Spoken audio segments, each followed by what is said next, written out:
бақытты болғаныңа қарамайды. Не бол, жаным? Қайғы Элланың үйіне де келіп жетті. Кешірім өтінем. Рахмет сізге, дәрігер. Бұл сіз үшін де өте күрделі жағдай. Келе ғой. Элла.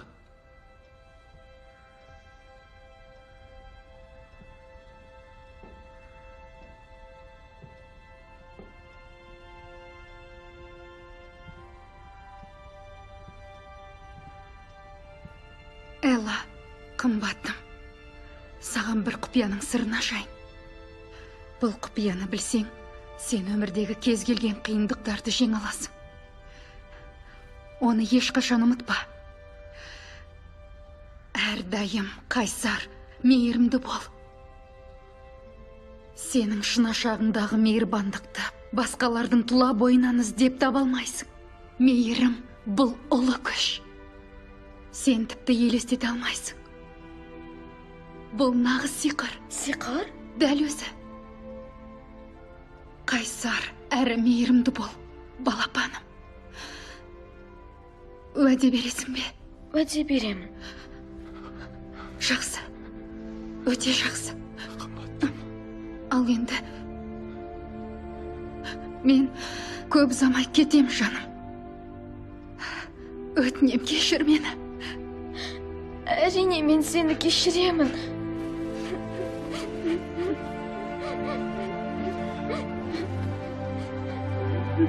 Сүйем сені.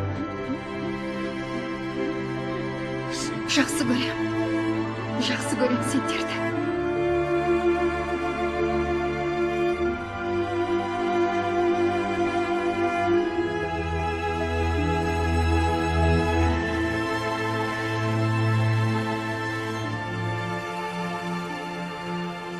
Уақыт өтіп, жан күйініші естелікке айналды.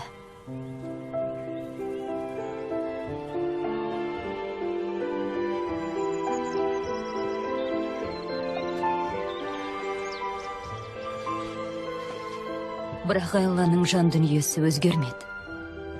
Ол анасына берген уәдесін ұмытпады. Қайсар әрі мейірімді болды.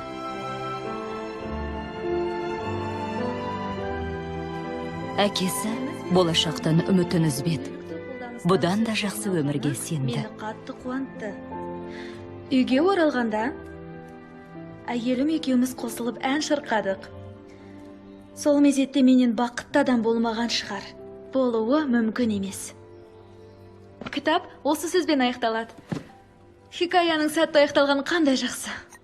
Өте жақсы. Маған да солын айт. Солай біткені дұрыс болды.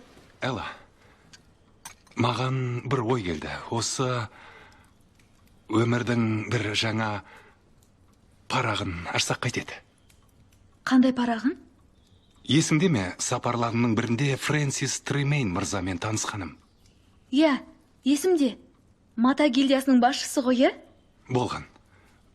Өкінішке орай қайтыс болды. Оның жесірі өте мейірімді жан.